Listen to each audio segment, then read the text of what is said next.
Es un honor estar en la presencia de Dios, ¿verdad? Y estar habitando juntos en armonía, en adoración a nuestro Dios. Así como estás, vamos a hacer una oración ahora para disponer nuestro corazón para su palabra. Señor, hemos reconocido la transformación que has hecho en cada uno de nosotros el día en que tuvimos un encuentro contigo, el día que pudimos entender tu llamado. Sin embargo, Señor, aún todavía hay mucho más que quieres trabajar en nuestra mente, en nuestro corazón. Nos estás transformando a tu imagen. Señor, por favor, te pedimos que prepares nuestra mente. Si es necesario, transforma nuestra mente, transforma nuestra manera de pensar para que podamos también transformar nuestra manera de vivir delante de ti. Que tu palabra pueda llegar a nuestra mente y a nuestro corazón, como dice el profeta Isaías, como lluvia que desciende del cielo y que cumple la obra por la que fue enviada. Que así sea hecho esta noche en nuestro corazón, en el nombre de Jesús. Amén. Ocupa tu lugar, hermano. Muchas gracias. El día de ayer inicié esta reflexión que he titulado Inversiones y está basada en una parábola, creo yo un poco popular, conocida. La mayoría de las parábolas que Jesús expresó se vuelven populares, se vuelven conocidas por la mayoría de los que somos cristianos. Entonces quiero repasar contigo esta lectura de Lucas 12, no sé si lo tengan ahí en la cabina. Lucas 12 del 16 al 21 fue lo que nos llevó a reflexionar el día de ayer. Vamos a repetir esta parábola. Yo leo, tú me sigues con tu vista. Dice, también les refirió una parábola diciendo, la heredad de un hombre rico había producido mucho. Y él pensaba dentro de sí diciendo, ¿qué haré? Porque no tengo dónde guardar mis frutos. Y dijo, esto haré, derribaré mis graneros y los edificaré mayores, y allí guardaré todos mis frutos y mis bienes. Y diré a mi alma, alma, muchos bienes tienes guardados para muchos años. Repósate, come, bebe, regocíjate. Pero Dios le dijo, necio, esta noche vienen a pedirte tu alma, y lo que has provisto, ¿de quién será? Así es el que hace para sí tesoro y no es rico para con Dios. Hasta ahí la lectura. ¿Puedes leer este último versículo conmigo? Dice, así es el que hace para sí tesoro y no es rico para con Dios.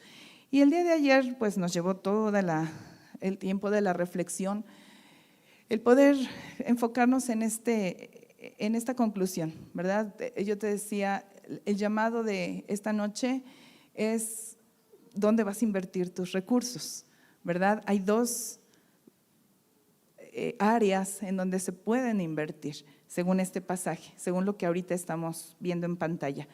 Bien podemos invertir nuestros recursos para hacer tesoros para nosotros mismos, o bien podemos invertir nuestros recursos para ser ricos para con Dios, ¿verdad? Básicamente esa es la conclusión de lo que estábamos revisando el día de ayer. Entonces el reto es dónde vas a invertir tus recursos. Y también nos quedábamos, nada más leímos como conclusión Juan 6:27, no sé si me quieran llevar allá, en donde revisábamos que también nuestro Señor Jesucristo en alguna otra ocasión expresó este consejo, ¿verdad? ¿Puedes leerlo conmigo? Dice, trabajad no por la comida que perece, sino por la comida que a vida eterna permanece, la cual el Hijo del Hombre os dará, porque a este señaló Dios el Padre. Y bueno, me gustaría partir de este pasaje que fue el último que revisamos ayer. Me gustaría que pudiéramos definir primero qué es trabajar. En nuestro castellano si lo buscamos en un diccionario común, el término trabajar nos habla de una actividad que se realiza y que requiere un cierto esfuerzo, que bien puede ser físico o bien puede ser intelectual o ambos, ¿verdad? Puede ser una actividad que requiere un esfuerzo, ya sea físico, ya sea intelectual o ambos esfuerzos. En general, es una actividad de forma continuada y podemos asociar trabajar por recibir un salario de ello o un resultado, ¿verdad? Yo me acuerdo que en mi época de estudiante, en sociología, nos enseñaban acerca de lo que era el concepto del trabajo. Y está interesante cómo lo manejan los sociólogos. Recuerdo que dentro de los textos que ocupábamos, hubo un planteamiento que a mí me impresionó mucho, lo tengo muy presente todavía, aunque ya pasaron más de 25 años de esto que te estoy contando. Pero me impresionó mucho porque planteaban eso y decían, ¿por qué razón, por ejemplo, las personas que se dedican al narcotráfico no se le puede llamar que están ejecutando un trabajo legal, un trabajo socialmente aceptable? ¿Por qué? Si finalmente están haciendo un esfuerzo, ¿verdad? Mira, revisa otra vez lo que dice el diccionario. Es realizar una actividad que requiere un esfuerzo físico o intelectual y en general se hace de forma continuada y se recibe un salario por ello. Entonces, me acuerdo que el planteamiento era este tipo de grupos organizados que por ejemplo, vamos a enfocarnos, ¿no? La gente que produce drogas y las reparte, están haciendo una actividad que requiere un cierto esfuerzo, que puede ser intelectual e incluso físico, y es de forma continuada y reciben un buen salario por ello, ¿verdad? O una buena ganancia. Y entonces planteaba el libro, vuelvo a repetir, de sociología, y decía, ¿por qué a esto no se le puede llamar trabajo? Y bueno, la respuesta larga, pero hoy te la quiero resumir, es que para que un trabajo se pueda llamar trabajo socialmente aceptable, no tiene que ver con que ganes dinero, sino tiene que ver con que contribuyas a la construcción social, ¿verdad? A que realmente haya un beneficio común a través de lo que haces. Y entonces, ahí es donde podemos dignificar otros trabajos que no son remunerados económicamente, pero que finalmente contribuyen a la sociedad. Por ejemplo, las labores del hogar. Díganme, amas de casa, si no hay mucho trabajo ahí, ¿cierto? Y por ahí pulula en redes sociales, por ahí una cuentita que hacen amas de casa, ¿verdad? Y dicen, a ver, por ser lavandera, por ser cocinera, y van haciendo todo el resumen y dicen, no, sí estoy ahorrándole un buen ingreso, ¿verdad? A la familia, porque también es trabajo y contribuye al desarrollo social. Entonces, el término trabajo no es tan fácil de definir, ¿no? A lo mejor podríamos decir, bueno, pues es una actividad que se realiza, pero según lo que te estoy planteando, realmente tiene sentido, necesita tener un sentido. Estaba meditando en la escritura, le preguntaba al Señor, bueno, ¿y cuándo se inventó el trabajo? Vete a los principios, ¿verdad? Y entonces observé que el Señor es el que delegó responsabilidades sobre Adán y Eva en el huerto, ¿verdad? Al principio dice que puso al hombre en el huerto para que lo labrase. Entonces ahí el Señor me mostraba y me decía, ese es un trabajo, ¿verdad?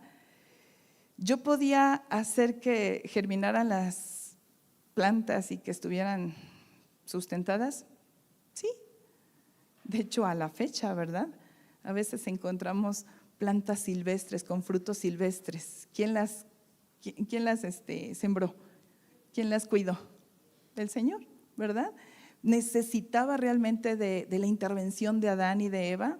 No, pero Adán y Eva necesitaban estar ocupados, ¿verdad? Adán y Eva necesitaban recibir esa delegación de parte de Dios para sentirse responsables sobre una parte de su creación del Señor. Y bueno, la bendición que el Señor les da a ellos también nos habla de trabajo, ¿verdad? Fructificad y multiplicaos, llenad la tierra y sojuzgadla. Entonces, en ese sojuzgadla ya está implícito el trabajo. Sin embargo, el Señor me mostraba que llegó un momento en que el trabajo se complicó.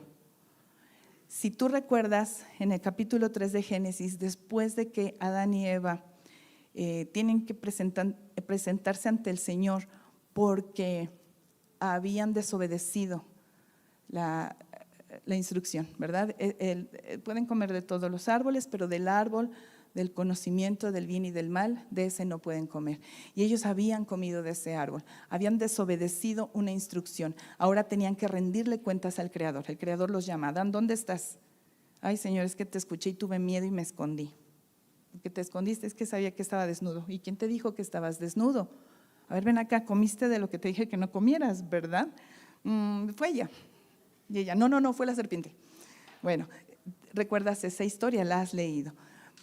Y también has revisado seguramente la consecuencia que deja caer Dios sobre cada uno de los responsables de este hecho, ¿verdad? El Señor deja caer consecuencias, y una de ellas específicamente para Adán es: la tierra te va a producir espinos y cardos, y con el sudor de tu frente ahora vas a obtener tu pan. No va a ser tan sencillo. Y entonces nos encontramos que el trabajo va a tener siempre como dos presentaciones para la humanidad, dos formas. Una que es la forma bendita de Dios, y la otra que es la forma del esfuerzo infructuoso. Vamos a conocerlo, ¿te parece? De hecho, la Biblia nos habla de ello, y hay dos vocablos, por ejemplo, en el Nuevo Testamento, dos vocablos en griego que nos hablan de trabajo. Uno de ellos es muy común, comúnmente lo leemos, sobre todo cuando leemos la palabra obras. Y nos está hablando, el original se llama ergón, y nos está hablando de ese trabajo que amerita atención, que amerita esfuerzo, porque tiene un objetivo que cumplir. De hecho, ergón en sí no es el proceso del trabajo, sino el objetivo realizado, ¿verdad? Lo logré, ya está hecho, pero con todo su proceso. Eso es ergón. Pero también nos vamos a encontrar otro vocablo griego que se llama, en el original, skopos, y que habla, mira, literalmente se refiere a un golpe que derriba. Un puñetazo, así lo describe el diccionario, un puñetazo que puede derribar a quien lo recibe. Entonces, en sentido obviamente figurado, te está describiendo esa otra forma de trabajo que la humanidad tiene que enfrentar, y que si tú lo relacionas con lo que ya te vengo platicando, tiene que ver con la consecuencia que le dejó caer a Adán. Esa parte de no va a ser tan fácil que alcances tus objetivos a la hora de trabajar. No es tan sencillo. Copos habla de que es un esfuerzo que te puede llegar a derribar. ¿Y cuántos de nosotros no hemos sentido ese cansancio de un trabajo extenuante y que a veces llega a ser infructuoso? De eso vamos a platicar el día de hoy. Así que bueno, regresando a Juan 6:27, trabajad, es el consejo, dice el Señor, trabaja. Pero el Señor, en este pasaje, nuestro Señor Jesucristo, nos plantea dos ideas, ¿verdad? Que puede haber un trabajo, por un lado, que es del tipo de trabajo que persigue la comida que perece. ¿Lo miras? Es como lo que te describía de Copos. Es estar persiguiendo algo que finalmente se va a desvanecer. Comida que perece. Trabajo, ya está ahí, la comida, la como, pero pues esto no va a ser eterno, tengo que volver a trabajar para volver a comer, ¿cierto? Nos pasa también mucho a las amas de casa. Nos cuesta mucho trabajo a lo mejor hacer una comida bien preparada, pero bien preparada, nutritiva, algo que esté bien hecho, porque si no nada más vas, compras Maruchan, las calientas en microondas y lo sirves, ¿verdad? Pero eso no sirve de nada. Pero cuando haces una comida bien preparada, cuando dices, tengo que dar de comer bien, ¿verdad? Bien balanceado, el plato del buen comer, y te cuesta trabajo, inviertes tiempo, ¿y qué sigue? ¿En cuánto tiempo se acabó? Desapareces, te sientas, sirves y ya no hay, y ya lo único que te queda es más trabajo, ¿no? El alterón de trastes, que lavar ahora, por favor, ¿y ahora qué sigue? Y todos desaparecieron, ya no hay nadie que te ayude. Y entonces estoy hablando de copos, ¿te das cuenta? Copos tiene que ver con ese trabajo continuo, que además logra solo productos que se desvanecen. Y la Biblia nos habla acerca de eso. Y el Señor nos dijo, trabaja, pero no necesariamente por la comida que perece. Y está este otro tipo de trabajo, el original, el que delegó el Señor al hombre, al ser humano, que es trabajar, o sea, finalmente es el esfuerzo, finalmente es el rendimiento extenuante, porque también ergón merece esfuerzo y no cualquier esfuerzo, sino un esfuerzo hasta el final. Pero la idea es que ese esfuerzo ahora va a tener un resultado permanente. Dice ahí, trabaja por la comida que a vida eterna permanece. Vamos a hablar de la primera idea, el trabajo por la comida que perece. Le vamos a llamar trabajo cíclico. ¿Lo puedes decir conmigo? Trabajo cíclico. ¿Ya qué te suena eso? A un ciclo, ¿verdad? Que ya te lo describí hace un momento. La Biblia habla de ello. Mira, vamos a Eclesiastés, capítulo 1, y vamos a empezar a leer desde el versículo 2. Léelo conmigo, vamos a leer todo ello juntos. Vanidad de vanidades, dijo el predicador, vanidad de vanidades, todo es vanidad. ¿Qué provecho tiene el hombre de todo su trabajo con que se afana debajo del sol? Generación va y generación viene, mas la tierra siempre permanece. Sale el sol y se pone el sol y se apresura a volver al lugar de donde se levanta. El viento tira hacia el sur y rodea al norte, va girando de continuo y a sus giros vuelve el viento de nuevo. Los ríos todos van al mar y el mar no se llena. Al lugar de donde los ríos vinieron, allí vuelven para correr de nuevo. Todas las cosas son fatigosas, más de lo que el hombre puede expresar. Nunca se sacia el ojo de ver, ni el oído de oír. Hasta ahí. Muy bien. 4 ejemplos que da este pasaje acerca de lo que es el trabajo cíclico. 4 ejemplos. Y de hecho son ejemplos en la naturaleza, ¿verdad? El primer ejemplo lo encontramos en el versículo 4, donde dice que las generaciones aparecen sobre la tierra, ¿verdad? Pero la tierra siempre permanece ahí. No hay nada nuevo debajo del sol, dice este mismo escritor. Versículo 5 nos habla de un segundo ejemplo, que es la trayectoria del sol, ¿verdad? Tú perfectamente sabes ahí en el lugar donde vives, dónde vas a ver el sol que aparece cuando amanece y dónde se pone cuando ya es tarde. Y siempre va a ser así, ¿verdad? Al otro día y al día siguiente es un trabajo cíclico. Versículo 6 nos habla de uno más, que es el viento, y dice que tira hacia el sur, rodea el norte, pero vuelve a regresar y va girando continuamente. Y finalmente en el 7 nos habla de los ríos que desembocan hacia el mar. El mar no se llena porque de hecho el mar vuelve a alimentar los ríos, y dice que jamás se termina este ciclo. 4 ejemplos de trabajo cíclico. Y yo te decía hace ratito algunos de ellos, otros ejemplos, porque ya sea que seas un empleado federal, un empleado privado, o a lo mejor tengas tu negocio propio, o a lo mejor un profesional independiente, o lo que sea que tú hagas, ¿no? Comerciante, lo que sea que tú hagas, ese trabajo que realizas es cíclico, ¿cierto? O igual, decíamos hace rato, o ama de casa, y además no te pagan, ¿verdad? Porque si eres empleado federal, lo que te decía, pues al menos el estímulo está en que va a llegar quincena, va a llegar quincena ya y me siento gratificado, pero en casa no, en casa es así de, ay, un mes pasa, dos pasan, pasan 12 meses, sigo igual, pero bueno, trabajo cíclico, ¿te das cuenta? Incluso los estudiantes también realizan un trabajo cíclico, porque estamos estresados, porque ya empezó el ciclo escolar y tenemos que poner atención, las materias, a lo mejor las lecturas, subrayar, hacer apuntes, exposiciones de una materia, de otra materia, y pareciera infinito, ¿verdad? Muchas veces, pero es lo mismo todos los días. Trabajo cíclico.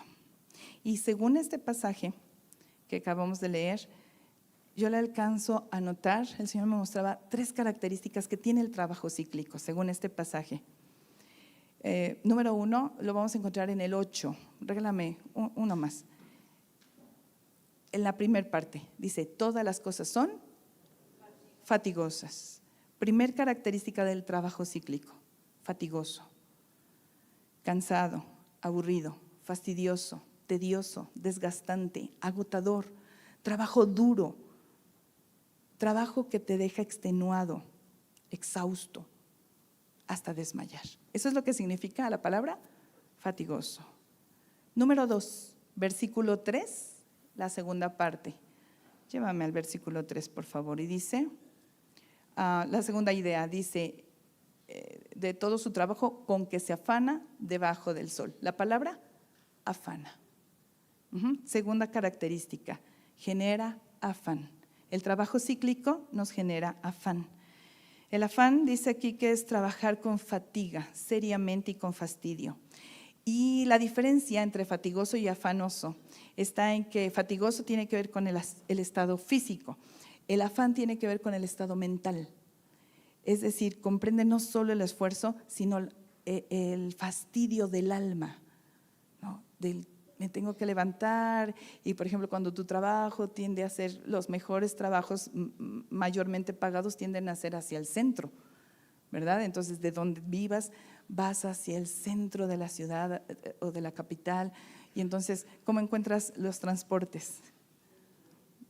Saturados, ¿verdad? Porque todos van hacia allá y de regreso va a lo mismo, ¿verdad? Pero ahora hacia acá. Y entonces eso tiende a generar en el alma un fastidio.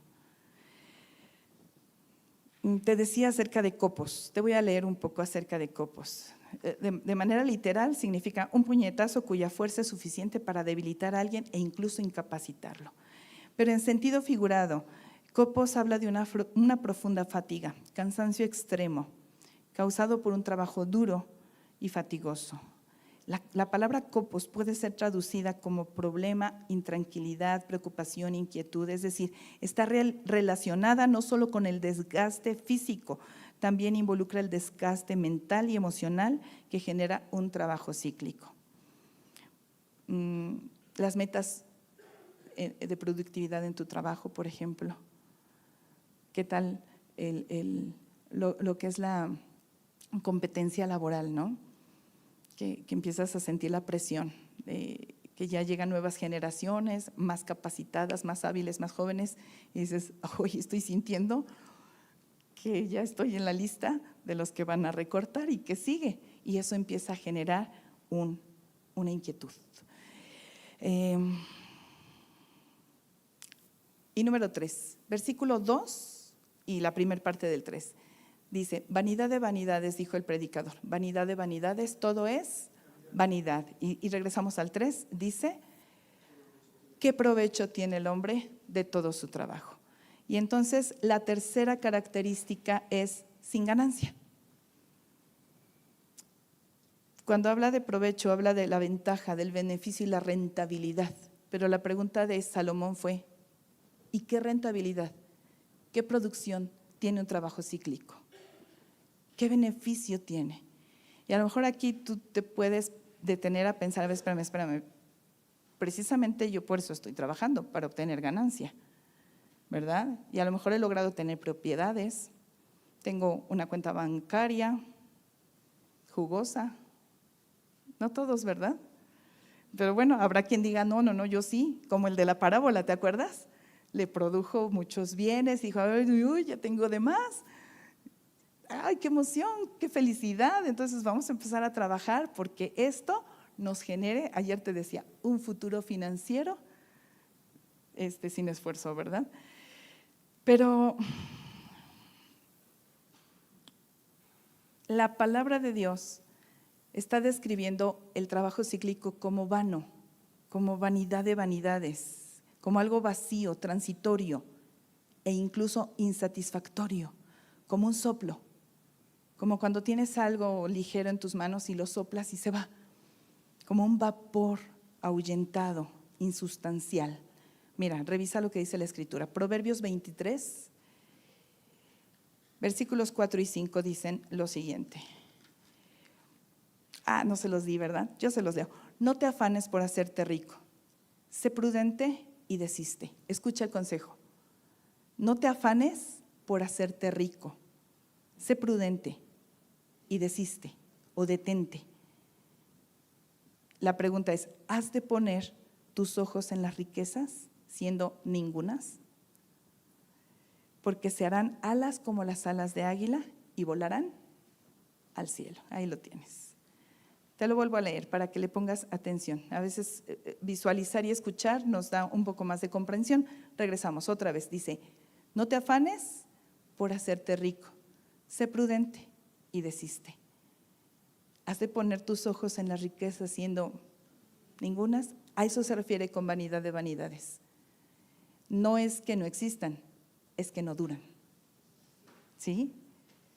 Ya decíamos hace ratito, de pronto invertimos en algo que hoy nos sacia, pero más al rato lo vamos a volver a necesitar, entonces tienes que volver a invertir, ¿cierto? Yo recuerdo que mi esposo estuvo trabajando con una familia millonaria. Creo yo que se le llama millonario a alguien que un negocio, ¿verdad? Una situación o un servicio que ellos realizaban costaba millones de pesos. Ellos lo podían colocar en millones de pesos, eran transportistas y sus clientes les llegaban a pagar 1 millón, 2 millones de pesos por cada servicio. Entonces yo te pregunto, ¿no se le llama millonario a ese tipo de gente? Porque está ganando en millones. Pero era una familia que así como ganaba, gastaba. Y a veces no invertían en sus camionetas, no eran camionetas, Jimmy eran camiones.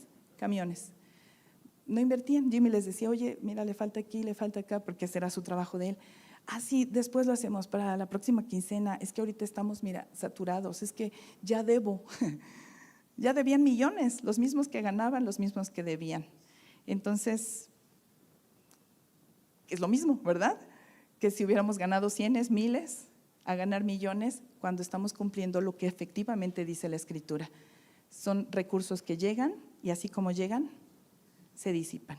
Muy bien, entonces a eso le llama la Escritura que no tiene ganancia. Este otro pasaje sí se los di, Salmo 127, ¿cierto? Vamos al 127. Versículo 2, dice, por demás es que se levanten de madrugada y vayan tarde a reposar y que coman pan de dolores. Ponle atención a esto, lee conmigo la última idea. Pues que a su amado dará Dios el sueño. Mira, vamos a entender esto que el Señor ha puesto en mi corazón para transmitirte, Betel.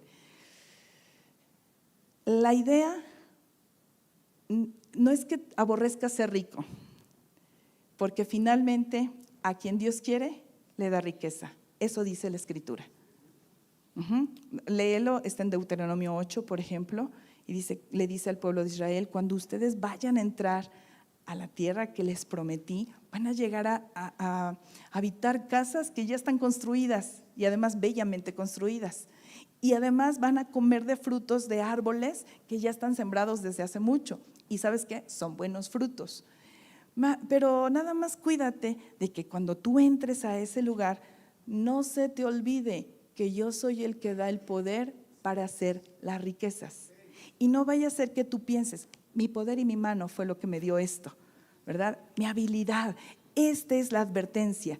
No te estoy hablando de que no te haga rico. Esa parte no es no es el mensaje. El mensaje es que no pongas tus ojos en ello. Porque finalmente si Dios quiere bendecirte, te bendecirá.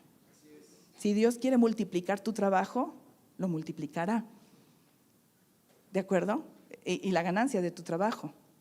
Si no, aunque lo busques, lo que sigue es que se va a disipar. ¿Me estoy comunicando?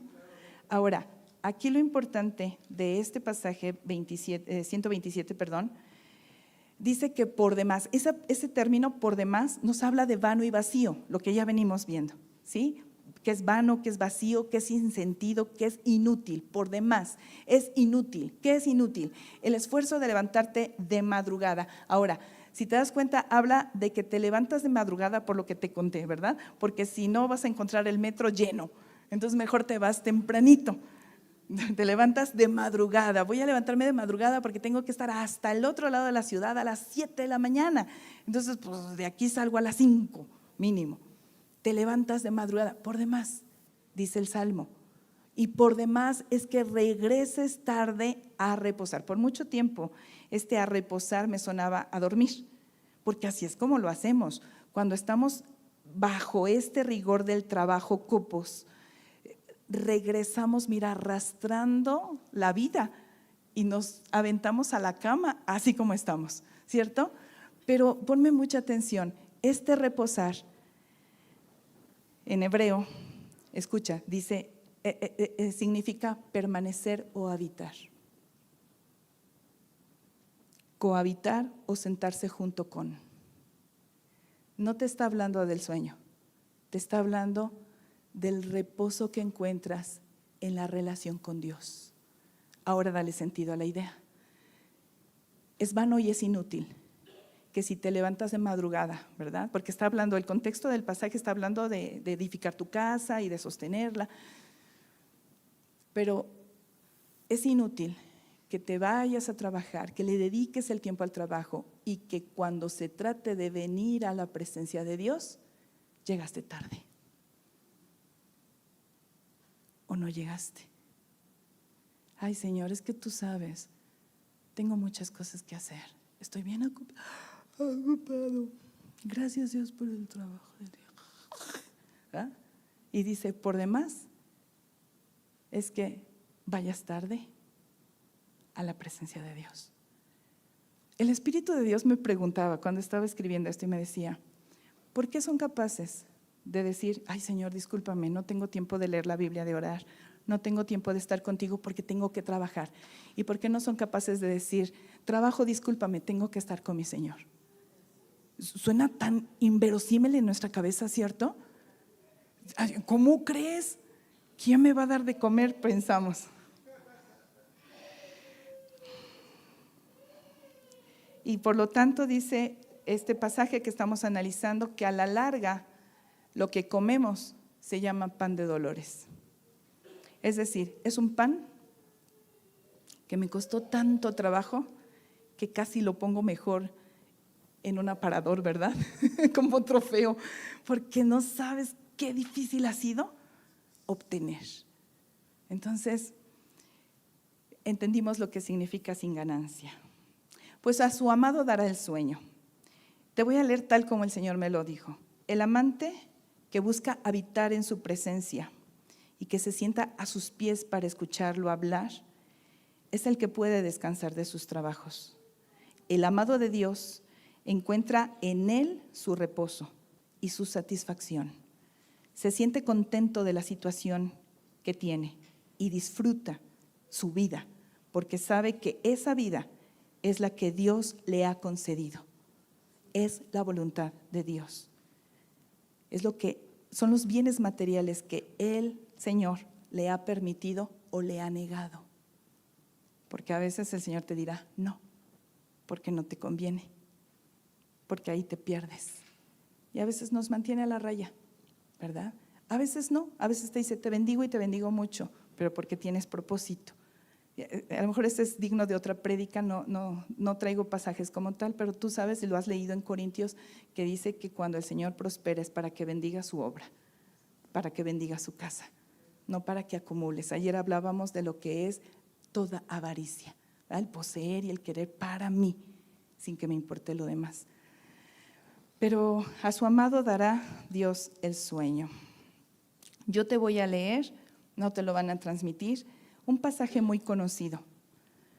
Aconteció que yendo de camino, habla de Jesús, entró en una aldea y una mujer llamada Marta le recibió en su casa. Esta tenía una hermana que se llamaba María, la cual, sentándose a los pies de Jesús, oía su palabra. ¿Qué hacía María? Sentándose a los pies de Jesús. Es ese reposar, sentarse para habitar, para cohabitar. Pero Marta se preocupaba con muchos quehaceres, copos, y acercándose le dijo, Señor, ¿no te da cuidado que mi hermana me deje sola? ¿Me deje servir sola? Dile pues que me ayude. Jesús le respondió y le dijo, Marta, Marta, afanada y turbada estás con muchas cosas, pero solo una cosa es necesaria. ¿Cuántas? Una cosa es necesaria. Y María ya la encontró. María ha escogido la buena parte, la cual no le será quitada. ¿Cuál es esa buena parte? Invertir tiempo en el Señor. Buscar el trabajo. Es esta otra parte. Regrésame a Juan, por favor. Juan capítulo 6, 27. Es esta segunda parte, ¿verdad? Perdón, el 27, el 35, no, el 27. Gracias. Esta segunda parte. Ya te hablé de trabajar por la comida que perece. Ya lo entendimos. Pero esta segunda parte, trabajar por la comida que a vida eterna permanece. Y yo ayer te decía, esa vida eterna, esa comida que permanece es Jesucristo. Ahora sí regálame el que me habías regalado, el 35.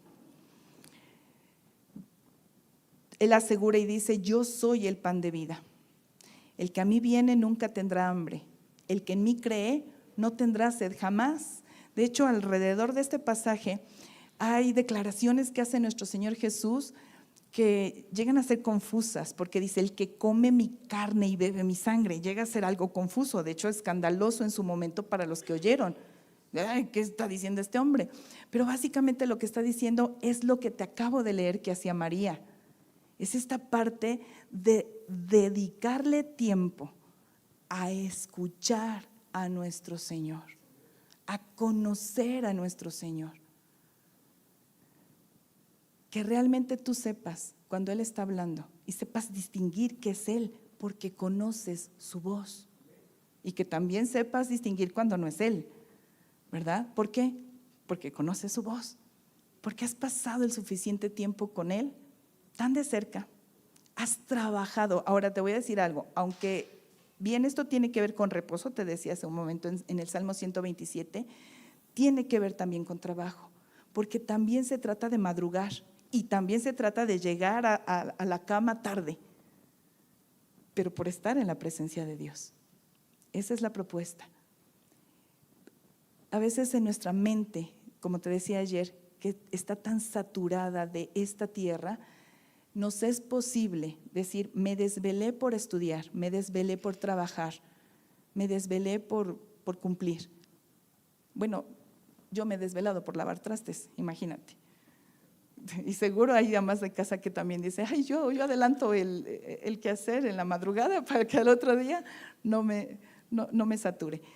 Y nos desvelamos por cada cosa tan efímera cuando el Señor nos dice, velad y orad, porque los tiempos ya están muy cortos. Y el Espíritu de Dios nos ha estado hablando continuamente y nos ha llamado a que hagamos el trabajo por la comida que permanece para vida eterna. Quiero terminar revisando este pasaje, Juan 4, 31 al 34. otra vez nuestro Señor Jesús. En esta ocasión, Él acababa de hablar con la mujer samaritana en pleno sol, con una tremenda sed. En todo el pasaje lo revisé y nunca encontré que realmente la samaritana le haya ofrecido el agua que Él le pidió. No sé si se quedó con nuestro Señor, no lo sé. Pero tremendo sol estaba, él había cruzado por Samaria. Samaria era un lugar peligroso para ellos como judíos. En cualquier momento podían agarrar piedras y apedrearlos para correrlos porque estaban divorciados judíos con samaritanos. Pero ahí estaba el Señor, además teniendo una reputación cuestionable, porque el hombre se había sentado a platicar con una mujer en forma pública, y una mujer samaritana además. Y ahí estaba él, hablándole de vida eterna, como siempre, teniendo en su boca palabras que hablaban del reino de Dios, y hablándole a esa mujer acerca del reino, y hasta que la convenció, hasta que la mujer se echó a correr de ahí, ¿verdad?, para avisarle a los demás que había encontrado al Mesías. En eso regresan los discípulos, dice el versículo 31. Entre tanto los discípulos le rogaban diciendo: Rabí, come. Y en el 32 dice, ¿qué les dijo? Yo tengo una comida que comer que ustedes no conocen, no saben. ¿Cuál es esa? 33. Entonces los discípulos se decían a nosotros, ¿será que alguien le trajo algo de comer? No, señores, ni agua le habían dado. 34. Jesús les dijo, ponle atención, con esto nos vamos a ir despidiendo. Mi comida, ¿lo puedes leer conmigo? Mi comida es que haga la voluntad del que me envió y que acabe su obra. Esa es mi comida. Esa era la comida de nuestro Señor Jesucristo. Esa es la comida que permanece a vida eterna. Que yo haga la voluntad de Dios, Padre, y que termine su obra, ergón, su obra. Es decir, voy a trabajar. Imagínate qué extenuante trabajo fue predicarle a la samaritana. Ya describiendo lo que es trabajo. Llegar caminando, estar bajo el sol, tener sed, quedarte, sentarte ahí, tener que convencer a la mujer que hable contigo, porque la mujer estaba como renuente. ¿Cómo? O sea, si eres judío y además yo soy mujer y samaritana. Todo el trabajo que Jesús tuvo que realizar por cumplir la voluntad del que lo envió, de Dios Padre. Y además su enfoque estaba en acabar su obra, no solo iniciarla, no solo, bueno, lo intenté, Señor, lo terminé, lo logré. Este acabar tiene que ver con lo que Jesús después en la cruz gritó cuando dijo, consumado es el mismo vocablo, acabar, consumar, la obra del que me envió. Esa es la comida que permanece para vida eterna. Querida iglesia, de verdad que cuando el Espíritu de Dios empezó a hablarme esto, me di cuenta que estoy muy desenfocada. Yo no sé si tú, pero el llamado del Señor es que enfoquemos nuestros ojos a lo que Él nos está llamando a hacer. El trabajo cíclico te da fatiga. Este trabajo, vamos a llamarle el trabajo enfocado, el trabajo para vida eterna, te va a dar reposo, te decía hace un momento. El trabajo cíclico te genera afán, pero este trabajo te genera propósito de vida. Y el trabajo cíclico va a tener ganancia efímera, pero este trabajo se va a ver reflejado en la eternidad. Jesús lo dijo de esta manera y dijo, no te hagas tesoros en la tierra. Aquí seguramente se te van a oxidar, se te van a perder o van a cambiar de dueño, cuando menos te lo esperes. Hazte tesoros en el cielo. Allá está segura tu ganancia. Ponte de pie. Invierte tus recursos. Tu recurso tiempo, tu recurso esfuerzo, tu recurso inteligencia, tu dinero, tu atención, tu disciplina, tu conocimiento, tus habilidades, tu creatividad, tu amor, tu pasión, tus recursos. Son una inversión que tú puedes decidir si los vas a invertir para ti o para el Señor. Tú lo eliges. Ayúdame a leer finalmente, ya sin comentar, 1 Corintios 15, 58. Con esto vamos a reflexionar para orar. Dice el apóstol Pablo: así que, hermanos míos amados, Betel hermosa, estén firmes y constantes.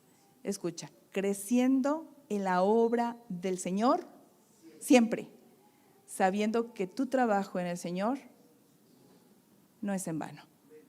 Tu trabajo en el Señor no se va a perder, no le van a salir alas. Tu trabajo en el Señor. Y escúchame, cuando hablamos de tu trabajo en el Señor, no solo nos referimos en lo que haces aquí, sino el Señor se refiere al trabajo que haces allá para la gloria de su nombre. Lo leíste esta semana, lo estamos leyendo. Primera de Pedro capítulo 4. Dice él: todo lo que hagas que sea para la gloria de Dios por medio de Jesucristo. ¿Te das cuenta? Tú lo haces y glorificas a Dios por medio de Cristo. Lo que hagas, ¿qué haces? Lavo trastes en mi casa, montonales de trastes. Lávalos en el nombre de Jesús, para la gloria de Dios, ¿no? ¿Qué haces? Es que yo soy empleado. Sé un empleado que brille en medio de la oscuridad, de manera que la gente sepa, no porque tú lo digas, sino porque vean que Cristo vive dentro de ti. ¿Qué eres? Comerciante. La Biblia, Proverbios, ahora que estamos leyendo Proverbios en Tiempo con Dios, ¿no?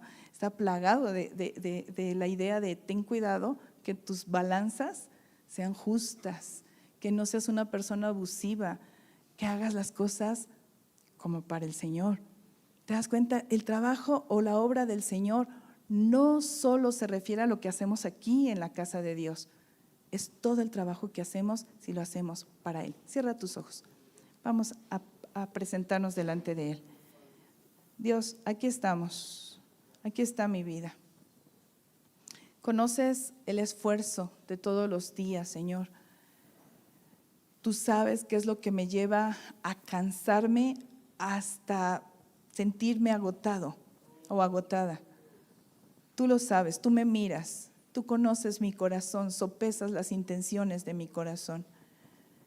Y si hayas avaricia en mí, si tú ves que el esfuerzo que realizo todos los días es para acumular bienes para mí, entonces te pido, corrígeme, enfócame de nuevo, lleva mis ojos hacia tu verdad. Bendice nuestro trabajo, Señor, bendícenos, bendice a las familias, Padre, bendice toda la labor que realizamos todos. Dependemos de ti para que eso suceda. Y trabajaremos, Señor, haremos lo que nos corresponde, pero no nos afanaremos por las cosas de esta tierra.